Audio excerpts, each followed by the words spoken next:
Hello and welcome to That Atleti Podcast. My name is Jeremy Beren. I am the site manager of Into the Calderon, the number one English language resource for Atlético de Madrid news, insight, and analysis. I am joined per usual by Ricardo Menéndez of the Spanish language Maneras de Vivir podcast. Hello, Ricky. Hey, how are you? I'm good, man. How are you?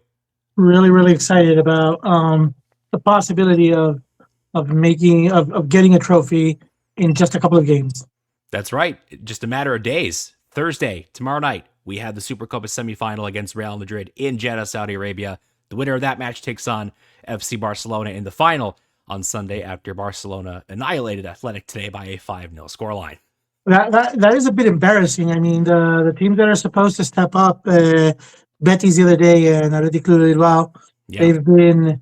I mean, it kind of put into perspective the kind of criticism that we have towards Atlético Madrid. We're very critical towards Simeone, I think rightfully, and there's justification in the criticism. I kind of disagree with your tendency to be overly negative, but we'll talk about that later. I'm the negative one. yeah, we've switched roles apparently. But that said, I'm really hoping that Atlético Madrid pulled off a stinker at San Sebastian because their head was already focused on the Supercopa semifinal. And I think that's a little bit like the Champions League effect, how bad they play in LaLiga before every big Champions League game. They seem to be unable to create Chinese walls and separate the different trophies and the different championships. And LaLiga always pays a price for Atlético Madrid. The results on paper are poorish. I think that Atlético Madrid should have better aspirations, but Atlético Madrid is not a team that does regular ligas. So we can talk about that later if you want. Yeah, that's actually a nice way to transition to our second segment here about the Real Sociedad game and where it leaves Atletico in the title race. Before we do that, though, just very quickly, if you're watching us here on YouTube, I want to thank you very much for being part of our community. Please like and subscribe to the YouTube channel, That Atleti Podcast. Leave a comment as well. We really love engaging and conversing with you guys. In addition, if you are listening on an audio-only platform such as Apple Podcasts or Spotify, please leave a 5-star rating and a review. That really helps us out as well. Let's transition then into the Real Sociedad game, a 1-1 draw at Real Arena on Sunday night. As you said, Ricky, and don't let me misinterpret what you were saying, but not the most shocking result. I think you and I both predicted that Atleti would win, but it was not a great performance and not a totally surprising result. I was betting on a 1-3, and if Atlético Madrid had done things right, just simply not screwing up in the Gallagher and Griezmann options, opportunities that they had, it would have been a 1-3. I mean, it was a very poor performance by Atlético Madrid, and not it's not up to the expectation. But at the same time, I've come to understand that when there's a big game on the line, the week after and the week before, and the match before, the rival seems to not be the most demanding of rivals. The team tends to zone out, and that's something that the team has done consistently throughout the years. It's gotten a bit better at it, but they still zone out. And I think it was just one of those days where, despite what they said in the days building up to the match, they just didn't give the game their all, and it's annoying, but unfortunately expectable. It's frustrating. It's disappointing. On top of that, you have the injury to Pablo Barrios. He's picked up a slight calf strain. Fortunately, it's a minor injury, but it will cost him, as we'll talk about later, Thursday's Supercopa semifinal against Real Madrid. We have to talk about Barrios being prone to injury. I think we have talked about that before, but he really is. He's not in the Jimenez category, fortunately. Right, the Cardoso category, but right after those two, Jimenez Cardoso, my next worry in that aspect would be probably Pablo Barrios and how prone he is to injury. It's almost like they should have signed another midfielder to compete with him, but and another striker and another central defender and a left back. Yeah, hindsight is 2020, isn't it, Ricky? Exactly. This result Well, I leaves. mean, not like you're not going to anticipate that's going to happen. It's like It's not like we couldn't have predicted this in the summer, man. But that was months and months ago. Yeah, who remembers things that long ago? This result leaves us 11 points behind Barcelona, which is probably the most disappointing aspect of this. Is we are at the official halfway point of the season, and Atletico are on course to finish 20 plus points behind the leaders. How do you personally contextualize that? First of all, the Barcelona's on a streak. They're hot. When a team gains momentum in LaLiga, when Real Madrid or Barcelona gain momentum, it's very hard to break that dynamic. Tomorrow is a good opportunity to wedge a stick into the wheels of Real Madrid and maybe derail their season. Definitely. I think a solid win would call for a change in the coaching staff. I don't know if that's good news or bad news. If we want Xabi Alonso to stay there for a longer time, and about Barcelona, I just think it's a young team. It's sometimes it shows signs of vulnerability, signs of mental weakness. It is being able of picking up the results when they probably don't deserve it. When I was watching the Espanyol Barcelona match the other day, it was very reminiscent to the final part of the Espanyol Atlético de Madrid, just that they didn't concede the goals and they scored them. So it's all about the results. In 38 match days, nobody will remember where you pulled off a stinker, where you played better, where you played worse. That's the reality. It's all about having decisive players in the areas too. Simeone talks about this in, I feel like, most of his press conferences these days. And it's not really a criticism that is aimed toward the board where it should be aimed, but he talks about this a lot. If you don't have defensive decisiveness, the contundencia, that forcefulness, that decisiveness in attack, then you're going to struggle in close games like this. And we're seeing that lack of decisiveness played out in the form of Julian Alvarez right now, man. He's on just such a difficult, barren run. We spoke, I think, after the Barca game, maybe, or around there, so about a month ago, about Alvarez's form, and you weren't too concerned about it. How do you feel now? I'm still not concerned. Okay. And I saw the clip that you posted today, that you clipped it out of our last show. Yeah, I would say that's I'll probably come back and bite you in the butt. If it does, I'll be a happy man. I'll be happy if it does. First of all, I disagree with your thesis statement. When you talk about Julian Alvarez having to progress into a number 9, I don't think he's ever going to be a number 9. I don't think that's his role. I think he's going to be more of an eclectic player like Baena or like Griezmann have always been in their careers, with scoring responsibility, but not necessarily having to carry the entire load of goal scoring. It's just, does Julian Alvarez have differential players around him to make him as good as he can be? And I know that there's a significant amount of praise for Sarloth and how some people buy into his performances based on his scoring results. I would say that Sarloth is a player that, because of his style of play, disrupts the entire offensive flow of Atlético Madrid. And I've come to be convinced that Sarloth is the problem. Having Sarloth and not having another kind of player is a key problem, because the rest of the players are probably not up there.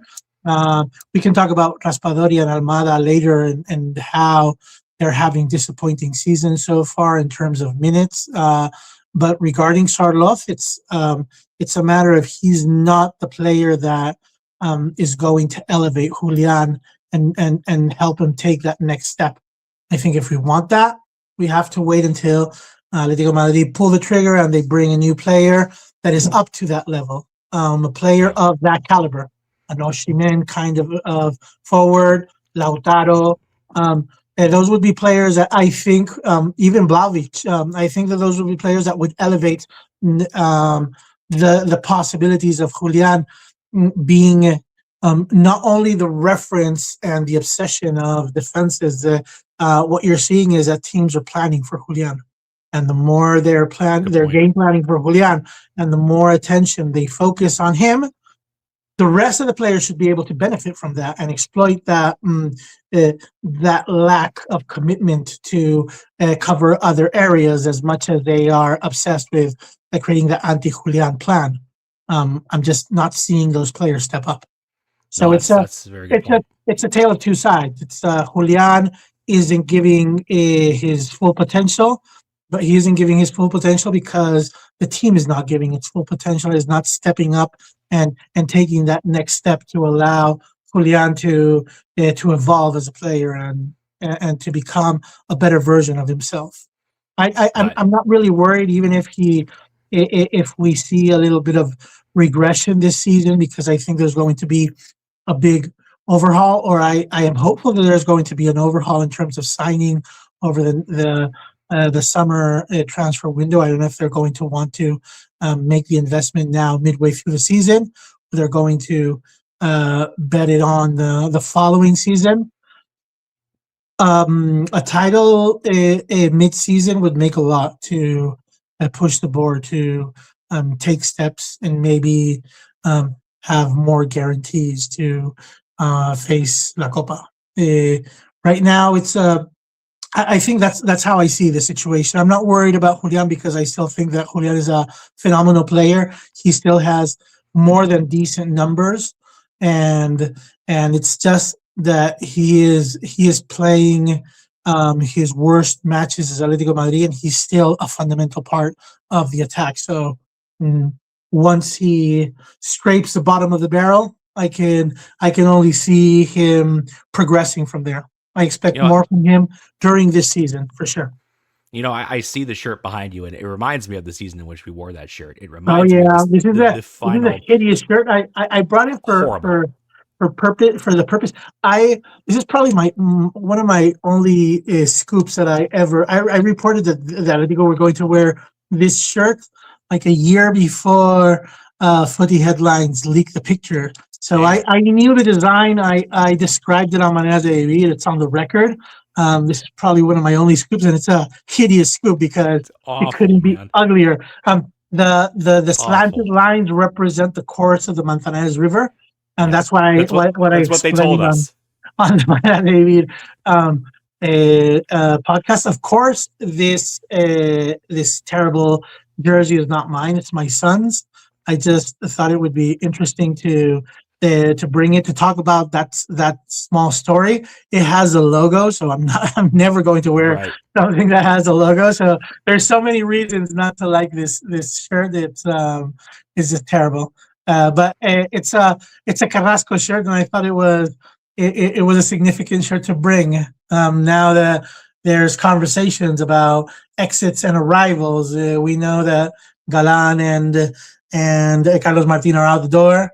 That there are conversations about Almada and Raspadori seeking an exit. Very typical pre-World Cup anxiety I'm seeing. And Atlético de Madrid has to play their cards intelligently. If they're going to move pieces that they've only had here for a few months, it would be a disappointment because some of these players show potential. But at the same time, it might be a good market opportunity for Atlético Madrid to rake in money if they receive a crazy offer. I would only move those two players in the case that it is economically a no-brainer for Atlético Madrid to go ahead with those operations. Yeah, which in the case of either player, if Atletico make their money back, the board is going to accept offers for both of those players. It seems like, and we'll probably touch on this a little later on in the show as well, but it looks like Roma are still pushing for Raspadori, even though Raspadori has indicated he wants to stay at Atletico for the rest of the season. We'll see how that evolves after the Supercopa. Grêmio in Brazil have been linked with a move for Thiago Almada, who it seems like if Raspadori isn't going to leave, then the club is going to try to sell Almada, which is ridiculous. I hate that the club does this. I hate that the board does this, but they've always done it. They're going to keep doing it as long as they're in charge. And it's the same ridiculous 1 in 1 out policy that just makes things much more difficult than they need to be. And that I was going to say that jersey behind you kind of reminds me of the Nadira of this era, and the one player who kind of symbolizes that more than any other is Joao Felix. And I'm not seeing the Joao Felix syndrome with Julian Alvarez. Yeah. Simeone isn't seeing it either. My daughter has the same jersey with Joao Felix's number and name. Why and though? She never wears it. I said, "Why did you ask me to buy it?" Because Joao Felix was cool back then. Why don't you wear it now then? Joao Felix is not cool anymore. I said, "Yeah, I understand. I have my Kun Agüero shirt in the in the closet since forever. I can kind of understand her." Oh man, I guess the last thing I want to talk about from the La Real game, man, is I like Johnny Cardoso's minutes. I liked the 10 to 12 minutes we saw him in a double pivot with Koke, and I would like Simeone to do that again. So you feel that it makes the team play in a different manner, and it has to have more commitment to the pressure.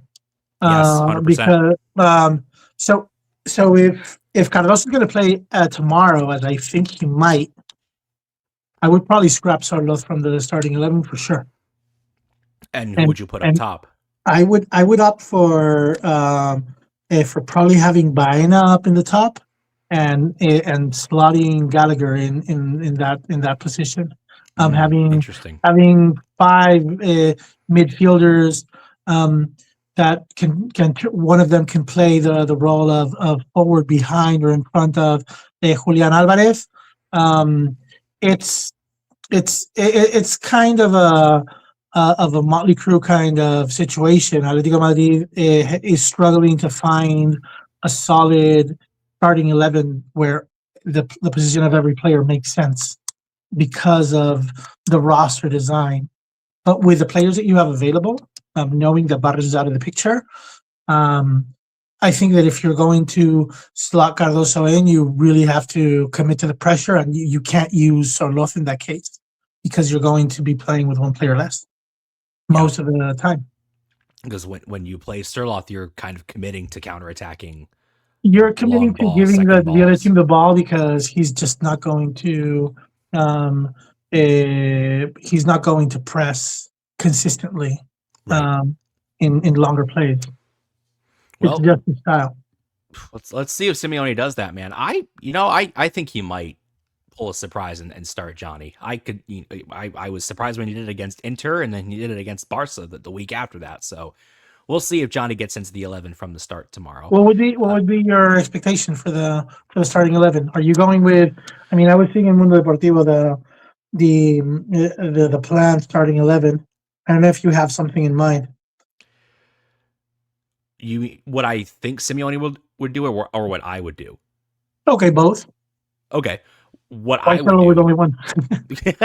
More the merrier. What I would do is Oblak birthday boy, John Oblak today, by the way. Yeah. Oblak, Llorente, Pubil, Jimenez, and Hansko. Yeah. That's the other doubt. Ruggetti's not going to play in a big game, man. I would start Johnny and Koke. I would do that. I would start Johnny, Koke, Baena, and Giuliano. Yeah. And then Alvarez, and I don't think I want to start Sorloth, but Almada. I'd maybe put Almada in there, kind of sliding back as another midfielder. I mean, it would be a wonderful opportunity for him. In the way that Simeone behaves whenever a player is about to leave the team. Yeah, they play a very start. Crucial role. Raspadori will start then. Up to the moment he was first injured, I think Almada had a good development of his inclusion in the starting 11. After that, it was complicated for him.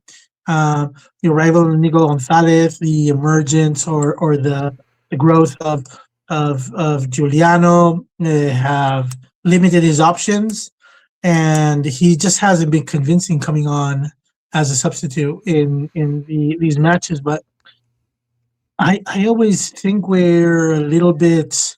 This is the other criticism that I have against the general sentiment that I read on Twitter. I don't know if I'm just getting old and turning more and being more calm about the situation. I just think that it's very hard to have players start in a new team and ask them for um, immediate good performances in a consistent basis, and not allow them to gel with the team and have at least a transitional season. If Simeone is seeing something else, and he's probably the guy that has that information that um, some of these players or any of these players are not doing the day-to-day work. They're not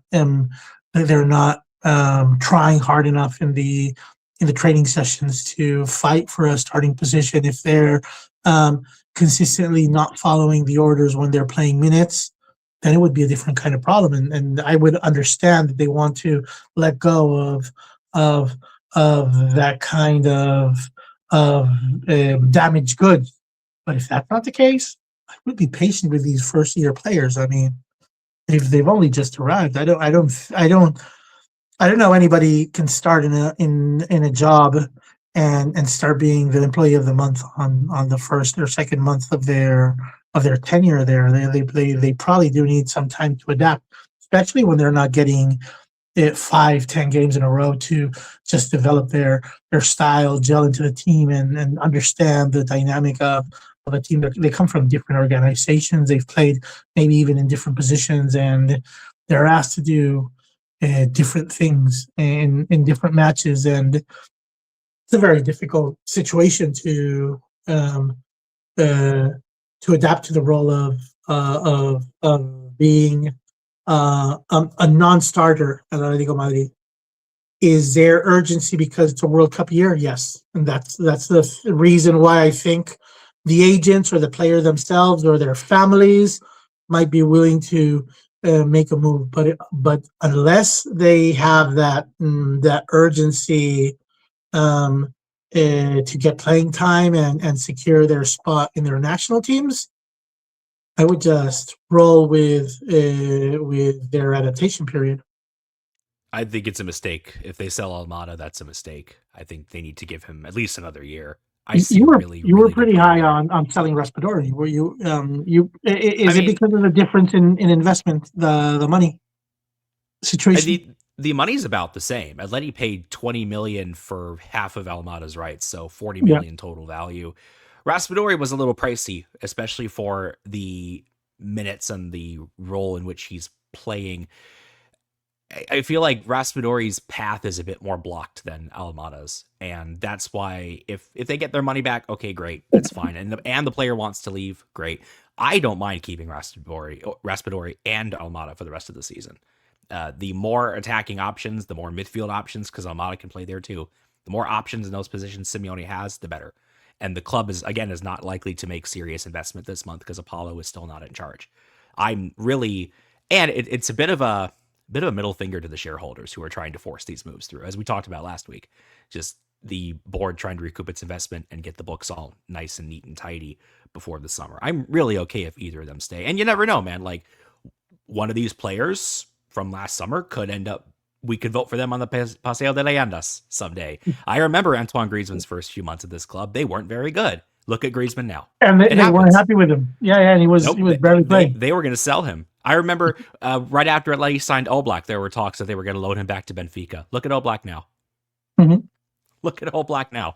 This stuff takes time. And I think on that note, we could transition into the Paseo de Leyendas vote, because we left it like halfway through last week, and we can talk about the final two eras and the final 10 players that we voted for today. So this would be 5 players encompassing the era 1976 to 2000, and 5 more players from the 2001 to 2025 era. Ricky, let's start with you. 1976 to 2000.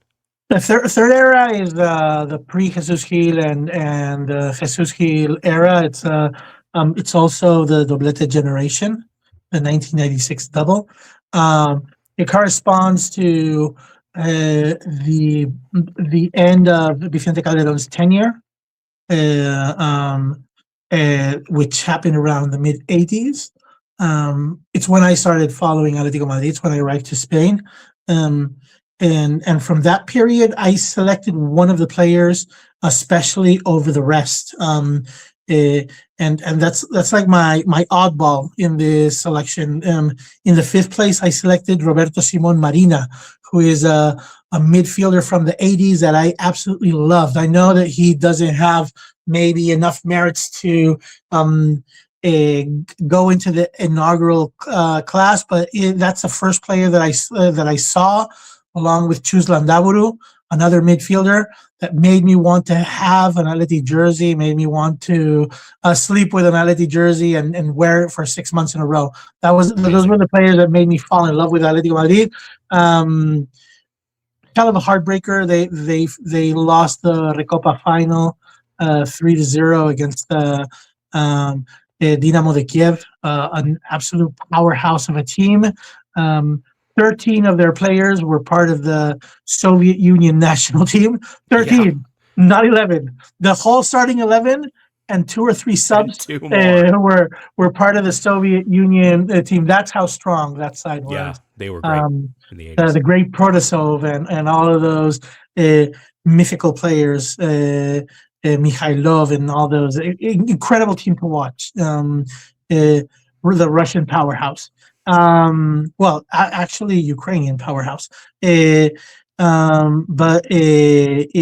from the following period, the period that was inaugurated with his arrival, his first signing, Paulo Futre, signed 15 days before he was even president, presented at a nightclub in flip-flops, in 100% Atletico Madrid fashion. Paulo Futre is my absolute idol. I thought he was going to be my favorite player forever until the emergence of El Nino in the early change of the century. But Futre is one of my favorite players. I also chose Caminero, Kiko from the Doblete, and Diego Pablo Simeone, which I think is a bit of, in hindsight, I feel bad about choosing Simeone as a player to fit this top 5, because I think that Milinko Pantic probably made more merits to be higher on that vote. So my top 5 would be Futre, Simeone, Caminero, Kiko, and Marina. I don't know if you have any questions about any of those players. If you were familiar with all of them, I'm sure that my Marina choice was very left field. That was a surprise. So many players that could have been selected: Manolo, Baltasar, I don't know, Tomás Reñones, Arteche, classic captain, Pantic, Arteche, Abel Resino, the Guinness world record holder, Juninho Paulista, Vizcaíno, Bernd Schuster, Christian Vieri. We're spoiled in that era. There's so many good players. What was your top 5? All right, so I had Paulo Futre in 5th, again, because I thought a lot of people would have him 1st or 2nd from this era, just given his iconic status and how he continues to commentate and loudly support Atleti. We love Paulo Futre. So I had him 5th. I had Pantic 4th. You know, he was fired as a commentator from Spanish national television during the Copa in 2013. After the Copa, because he celebrated so much Miranda's goal that he was fired. Incredible. I picked Pantic 4th because watching Pantic clips on YouTube is like a transcendental experience. What a player. Pantic was an incredible player. I had Arteche 3rd as one of the best Atleti players of the 80s. Wonderful defender, very strong, very powerful. They called him Artechenbauer because he was a kind of Spanish Beckenbauer kind of player. Nice, yeah. I didn't know that. That's a new one for me. I picked Roberto Solozabal 2nd overall. Solozabal, incredible player. Incredible. Weird dude. Super weird dude. weird dude how? He's the captain of the he's a captain. He's the president of the veterans club Atletico Madrid. No, he's super weird as a person. Like very, very odd kind of fellow. Reminds me to Luis Enrique. All of this oddball kind of behavior. Yeah, that's Solozabal 100%. Nice guy. Super nice guy, but very, very unusual fellow. And a great defender was at the heart of that defense when Atleti Great won the double defender. in '96. That doublette team had so many good players. Jelly Tomas, Molina, Solozábal, Kiko. uh, Pico, Caminero, Roberto Vizcaíno. It was Babel the following season. Lubos Penev, we've been talking about Penev Yeah. these Penalty. past weeks. It's just a period where we're spoiled for riches and there's so much to choose from. It's very very complicated to um, come up with your five players, and I think that here the heart is for fans wherever you start to watch Atletico Madrid. This is my period. My heart won my brain 100%, and I voted with my heart all the way. Oh, and that's absolutely valid. There is no like one objectively correct way to do this. I mean, I picked Simeone first. I think you kind of have to, just not only as a And you coach but don't at as a the same player time. too. There's like 10 players that have more football merits than Simeone Yeah, could have I didn't pick fought as a Caminero. player. But I didn't pick Caminero. he was the embodiment of the soul of what the stands demanded the team to be. Yeah. And I don't know if you know this, but for a decade when he had left, he was the only player that got chance. Even if he was in Italy, and every single match, you would hear the same things you hear nowadays. You would hear that ole ole ole Cholo Simeone in the stands, and he was playing for Lazio, he was playing for Inter, he was coaching in Argentina, and you would Yeah, I went still back get to that because Rossing. he was Simeone is a vibe, and he's always been a vibe, and that was the kind of vibe that the team demanded, that kind of passion for the shirt, and that's why there's this intense connection with the coach, with the person, with the player. Yeah. That's the reason behind it. That's what some newer fans find it baffling to understand. Why are Yes. people so loyal to Simeone if maybe the results don't warrant that level of devotion? It's because of where we come from, first of all, and what he meant for the team. He was only here for 3 seasons and a half, so it was a very very short-lived period. It's an intense, very intense connection that not everyone can understand.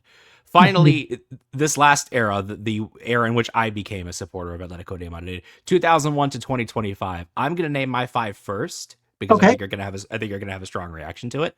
Okay. I put Fernando Torres in fifth. Yeah, 404 matches, 129 goals. El Nino, captain, leader, emotional reference. Super proud of being an Atletico player, an Atletico fan. His entire career, he did more for Atletico Madrid during his tenure here, after his tenure here, than almost any other player in Atletico history. He won the World Cup and paraded the World Cup with our Atletico de Madrid scarf. Yeah. So much love for the club. He is hope when there was no hope for anybody at Atletico Madrid. That's what he embodies. Same way as 100%. Simeone embodies a spirit that Atletico Madrid fans want the team to have.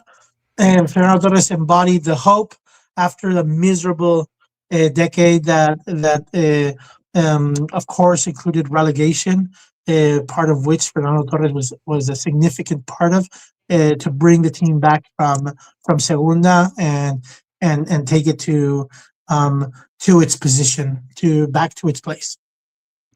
In fourth position with 2 points, I had Gabby, the eternal Okay, captain. got it. Captain of Could not pick him. yeah. He's before Koke became this absolute leader of all the rankings and the historical records of Atletico Madrid. I think that Gabi embodies that sentiment of being the quintessential Simeone player. He represents it. It was like having two Simeones, one on the bench and one on the field. Same passion, same way of getting under the big rival's skin. Also of having a conflicted relationship with certain referees. For 417 appearances, 17 goals. When we're talking about the Simeone era, we're talking about the leaderboard of all of the historical facts, because we are in the golden age, and that's what some people Yes. don't understand. This is living history. We're living through the best period of Atlético Madrid history, and I hope that this is just the basement of what is to come. But this is the best period in Atlético history, and of course, all these players are going to have incredible numbers. They're going to be part of golden pages in Atlético history. 2013, 2014, LaLiga title, probably the best starting 11 that Atlético Madrid has ever been able to put on a football field. That's it. It's right behind me, man. And always here. And yeah, it's very difficult to top that off. To top that starting 11 off. In third place, the guy who left just before this first title conquest under Simeone, Radamel Falcao, who was my first Atletico idol before Godin. Yes. Falcao does not have a plaque. Should. Very, very important. So important to have him in this inaugural class, because he really deserves that recognition. 91 matches for Atlético Madrid, 70 goals in 91 matches. It's just crazy. Europa League final hero in 2012 Supercopa, super performance. One of the best Super Cup final performances in history. A goal machine. And he left at his absolute peak. We've talked about Atlético Madrid many times not being merited with having the best or one of the best players in their position. Radamel Falcao was one of those top-notch players. Undoubtedly. So was Putre, so was El Niño, so was Luis Aragonés in his time, even Diego Costa in his prime. Players, Kun Agüero, players that were the absolute best in the business when they played for Atlético Madrid. Radamel Falcao came with an expiry date, and that was part of the shady businesses that the current owner used to carry out with agents like Jorge Mendes. And this is just a heartbreaking story. Radamel Falcao could have returned to Atlético Madrid. Miguel Angel Gil just didn't want to put the money on top of the table to get one of the most important players back and give him a second opportunity, a second stint at Atlético Madrid. In second position, I needed to pick an Atletico Femenino player because there were several listed, and I had to have one toward the top of the list. I chose Amanda San Pedro. More than 400 matches, more than 120 goals. Captain of Atlético Madrid since the age of 15. Crazy, yeah. Started as an Atlético Madrid player at the age of 14. First team player at the age of 14. She's a legend among legends. Absolute legend of Atlético Madrid. She's only, I don't know how old she is, maybe 35, 36 years old. She had a tremendously long career. Should have been a one-club player. Very, very hot-headed person. Always had a tense relationship with Lola Romero, the football manager for Atlético Madrid Femenino. We'll have to talk, probably devote an entire program to Atlético Madrid Femenino. And that is a bit of a heartbreaker that she hasn't won more titles. She hasn't stayed her entire career as an Atlético Madrid legend, because that's what she was for her entire stint here. The league and cup successes, she was a captain throughout and a historic leader and club icon. In first position, I chose Diego Godin, who became my second. Wow. I mean, Godin he means so much to me. Just first it was Falcao, then it was kind of Godin and Simeone, but Godin is like maybe my favorite all-time Atletico player. Just the way he defended, despite not being the biggest or the strongest or the tallest. Such an inspiration, such a leader. 389 appearances. Just so integral to every trophy we won in the 2010s. Only 1 year as the official club captain before he unfortunately left as a free agent and joined Inter. But I had to pick Godin first. But that was voting with my heart. Godin first. And the club just didn't want to offer him 2 years renovation. That's why he left. Yeah, and they probably should have. Of course they should have. Yeah, they should have. This is a story with many of those players. Many of those players, they didn't get rewarded by the club as they grew older, and they ended up exiting the team. I think a little bit before they should have. I would say that in the case of Gavi. I would also say that in the case of Godin. Godin is one of the greatest defenders in Atlético history. You said not the biggest, probably had the biggest balls in Sure did. LaLiga Sure for did. most of his career. He got two teeth popped out in a play. Continued playing the entire match. There's so No many one like him. heroic Godin stories and stories of that caliber in that period.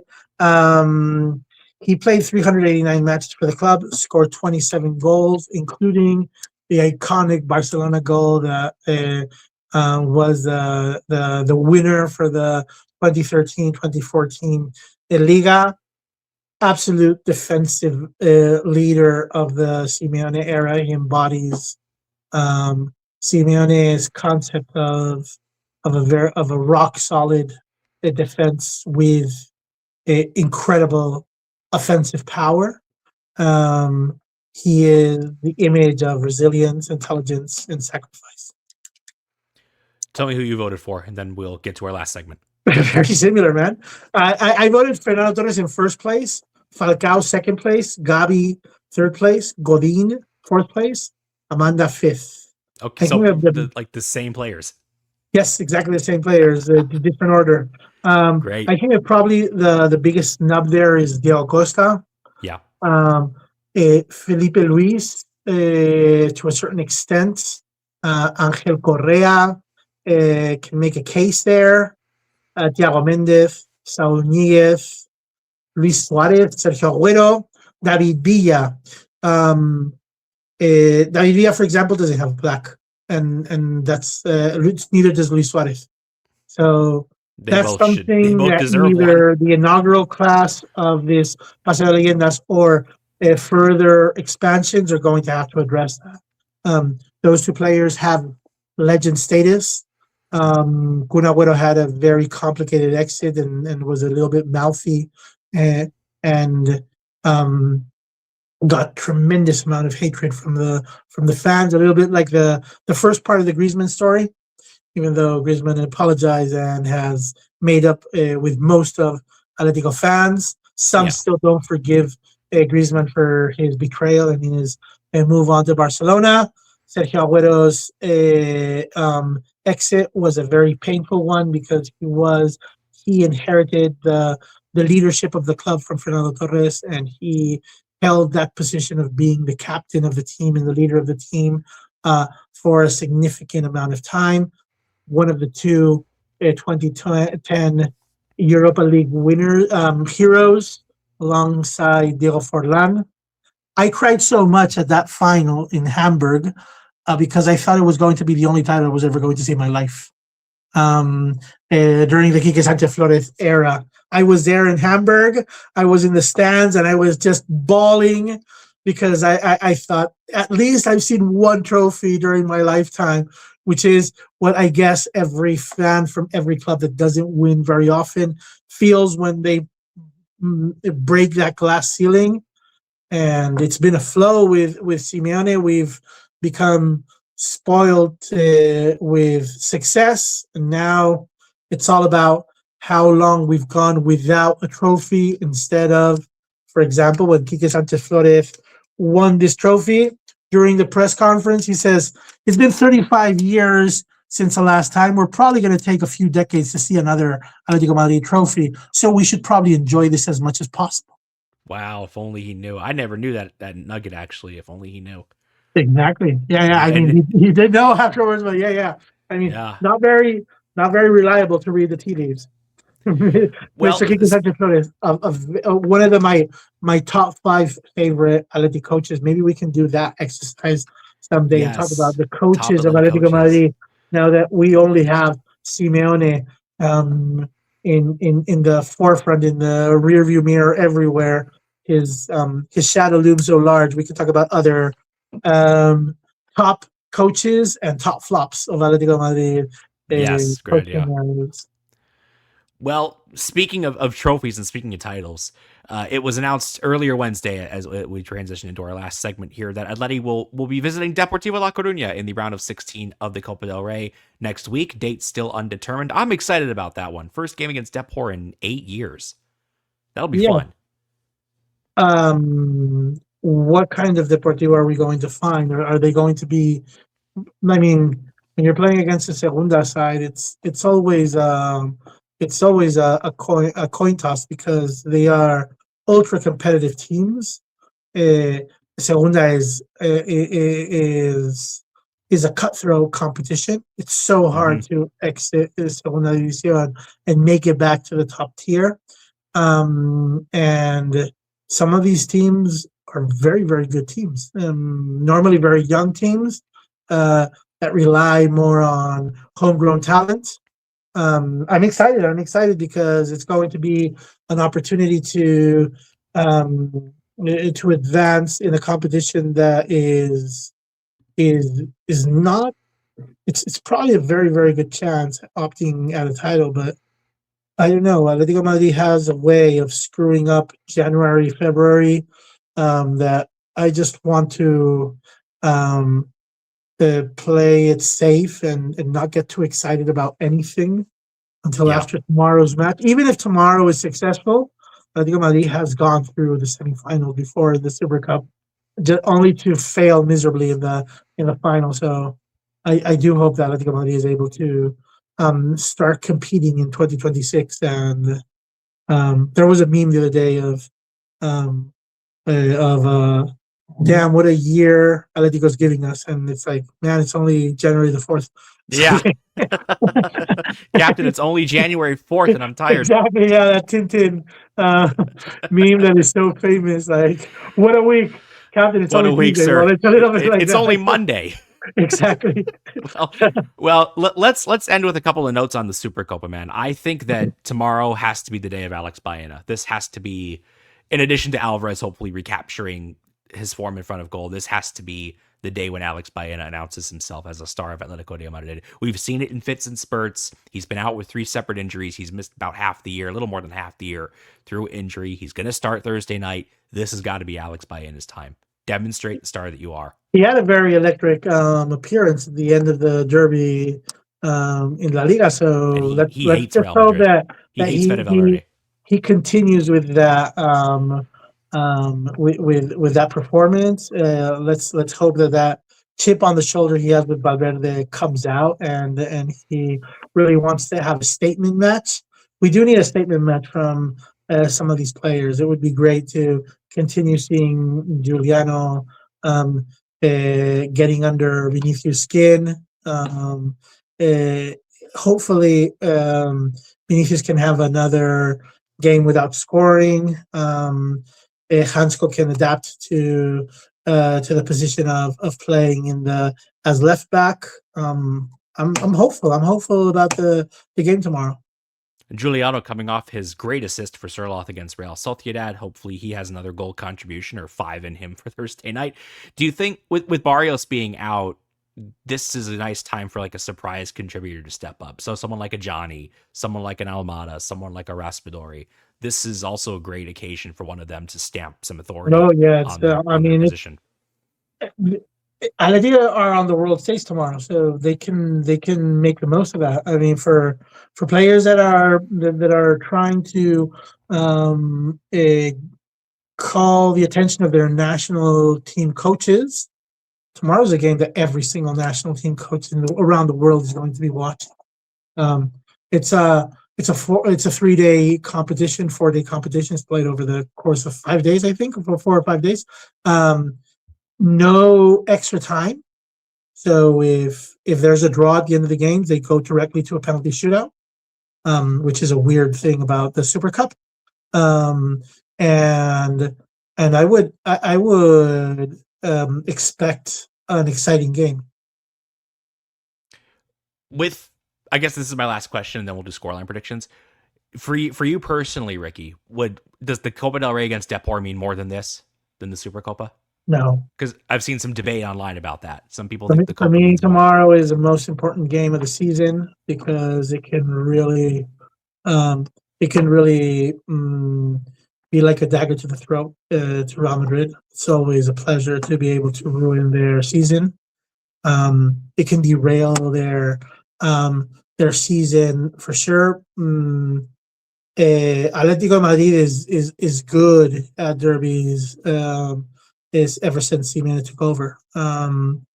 It's betting odds right now are very similar in terms of Real Madrid coming up on top, Atletico Madrid coming on top. The odds are still in favor of Real Madrid, but they're very close. I mean, it's not a 6-1 kind of odds that you would see in other periods of time. It's absolutely an away match.